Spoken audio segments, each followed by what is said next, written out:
Kami dari kelompok 1, mata kuliah Ekspor Impor. Perkenalkan, nama saya Wahyu Laili Aisyah Faizah dengan NIM 001. Perkenalkan, nama saya Devania Oleh Ramadina dengan NIM 002. Perkenalkan, nama saya Putri Aulia Sabita dengan NIM 028.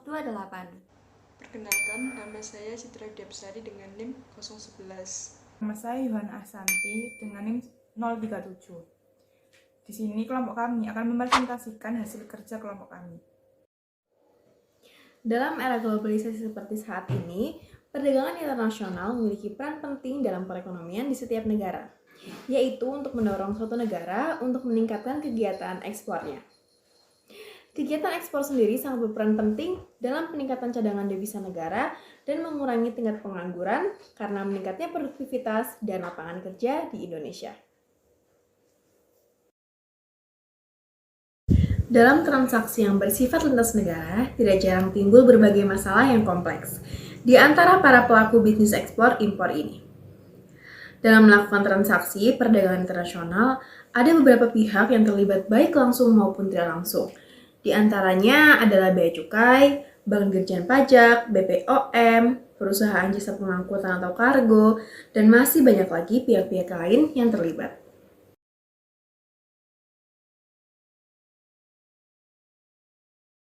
Masaji Kargo Sentra Tama atau MKT merupakan anak perusahaan Samudra Indonesia yang berdiri pada tanggal 28 Juli 1992, bergerak dalam bidang jasa pergudangan, dalam negeri, dan CFS Import dan Ekspor. PT Masaji Kargo Sentra Tama memberikan layanan transportasi multimoda dan rantai pasokan.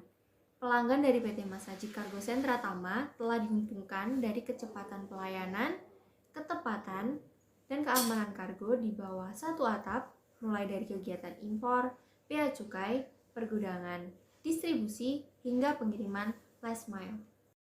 Pada tahun 2004, Bapak Muhammad Syahroni melihat adanya kesempatan untuk mendirikan perusahaan pergudangan PT Fajar Kargo Logistik.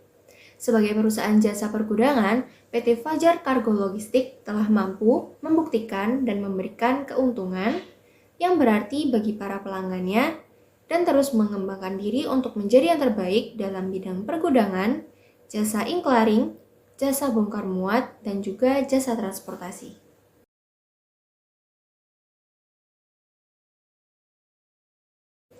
Selanjutnya yaitu prosedur pengurusan dokumen barang masuk gudang ekspor PT Masaji Kargo Sentra Tama dalam kegiatan menerima barang masuk. PT Masaji Kargo Sentra Tama ini memerlukan dokumen-dokumen yang menjadi syarat agar barang tersebut dapat diterima masuk gudang. Dokumen-dokumen tersebut diperlukan untuk meminimalisir kesalahan-kesalahan yang akan terjadi pada waktu pemeriksaan. Nah, pada waktu pemeriksaan ini, dokumen juga dilakukan untuk pengecekan dokumen-dokumen kelengkapan. Yang ini akan ada barang dapat segera diekspor ke luar negeri. Selanjutnya yaitu tahapan-tahapan dalam pengurusan dokumen-dokumen pada PT Masaji Kargo Sentra Tama. Yang pertama ada pengecekan dokumen surat jalan di pos security. Yang kedua yaitu pengecekan kondisi barang sesuai surat jalan dan shipping instruction. Yang ketiga ada pencatatan cargo receiving and staffing dan pemeriksaan kelengkapan pada dokumen.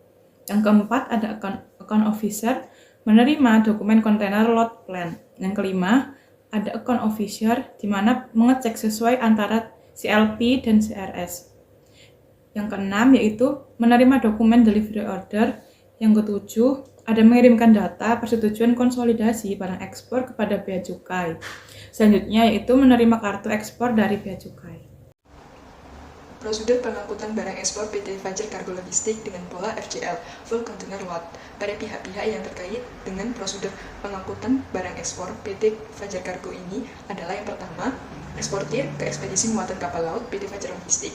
Kemudian, ekspedisi muatan kapal laut PT Fajar Logistik ini akan menuju ke shipping line untuk mengirimkan beberapa dokumen seperti shipping instruction, delivery order, booking confirmation, or booking admitted, packing list, invoice, nota, pelayanan ekspor, pemberitahuan ekspor, barang, bill of lading, sertifikat keterangan asal, kartu ekspor, juga surat perintah kerja. Selanjutnya, ekspedisi muatan kapal laut PT Fajar Logistik akan menghubungi ke depo kontainer bahwa akan ada pengangkutan barang ekspor. Depo kontainer ini akan menuju ke tempat stuffing atau gudang eksportir. Dari gudang eksportir ini akan menuju ke tempat kontainer yard. Selanjutnya, eksportir akan menanyakan atau menghubungi pihak ekspedisi muatan kapal laut PT Fajar Logistik untuk memastikan pengangkutan barang ekspor apakah sudah ada di kontainer yard. Selanjutnya, ekspedisi muatan kapal laut PT Fajar Kargo Logistik akan melaporkan ke Bea Cukai. Kemudian, ekspedisi muatan kapal laut PT Fajar Kargo Logistik menuju ke shipping line untuk menghubungi dan juga memastikan barang pengangkutan ekspor tersebut. Selanjutnya, shipping line akan menghubungi container yard untuk mengirimkan ke negara tujuannya. Selanjutnya, mengirim pengangkutan barang ekspor, shipping line akan memberitahu pihak ekspedisi muatan kapal laut PT Fajar Kargo Logistik sudah terkirim ke negara tujuannya dengan baik dan sesuai prosedur. Lalu, ekspedisi muatan kapal laut PT Fajar Kargo Logistik akan melaporkan atau mengabari pihak ke Dinas Perindustrian dan Perdagangan bahwa akan ada proses pengangkutan barang ekspor ke negara lain. Prosedur penanganan dokumen barang impor dengan status FCL melalui laut PT Fajar Container Kargo Logistik. Tahapan yang pertama, melakukan pengiriman dokumen-dokumen importir seperti contoh, dokumen original invoice, original packing list, original landing, original asuransi. Kemudian, menerima dokumen-dokumen dari pihak importer tersebut akan melakukan proses pembuatan dokumen yang diperlukan, seperti contoh, surat setoran pabean cukai dan pajak. Tata cara pengisinya harus sesuai dengan ketentuan yang berlaku. Juga ada surat kuasa peminjaman kontainer, pembayaran SSPJP kepada Bank Devisa lanjut untuk melakukan pengiriman dokumen ke Bea Cukai. Apabila respon dari Bea Cukai ditolak, akan menyatakan bahwa perusahaan tersebut tidak dapat melakukan proses impor, dikarenakan perusahaan tersebut sudah ter-blacklist. Sedangkan respon dari Bea Cukai diterima, maka akan mendapatkan penentuan jalur. Ada dua jenis jalur, yaitu jalur surat pemberitahuan jalur merah dan surat pemberitahuan jalur hijau. Surat pemberitahuan jalur merah ini melakukan tahap pemeriksaan fisik terlebih dahulu, kemudian pembayaran delivery order tanpa melakukan tahapan pemeriksaan fisik, kemudian akan melakukan pengambilan peti emas. Selanjutnya, melakukan pengiriman peti emas dan pengembalian peti emas. Dan tahapan jalur tersebut sudah selesai. Jika menggunakan jalur SPJH, akan langsung ke pembayaran secara delivery order. Kemudian akan melakukan pengambilan peti emas. Selanjutnya akan melakukan pengiriman ke peti emas dan pengembalian peti emas. Dan tahapan jalur tersebut sudah selesai.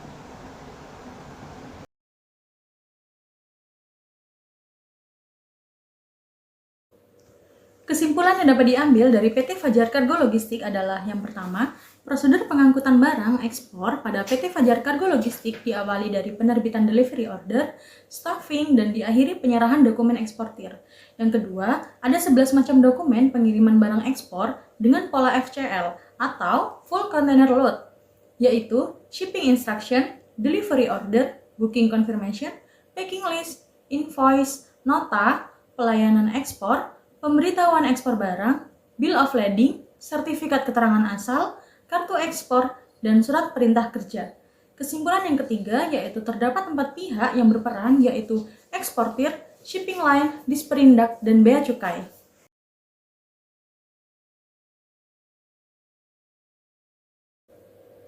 Kesimpulan dari PT Masaji Kargo Sentra Tama adalah yang pertama, terdapat 7 tahap dalam pengurusan dokumen barang masuk. Yang kedua, dokumen-dokumen yang dibutuhkan dalam penanganan barang masuk gudang PT Masaji Kargo Sentra Tama. Yang pertama, A. Nota persetujuan ekspor, B. Pemberitahuan ekspor barang, C. Container load plan, D. Packing list, E. Equipment interchange receipt, F. Surat jalan, G. Invoice, H. Confirmation note, I. Delivery order, J. Shipping instruction, K. Persetujuan konsolidasi barang ekspor, L. Kartu ekspor, dan M. Cargo receiving and stuffing.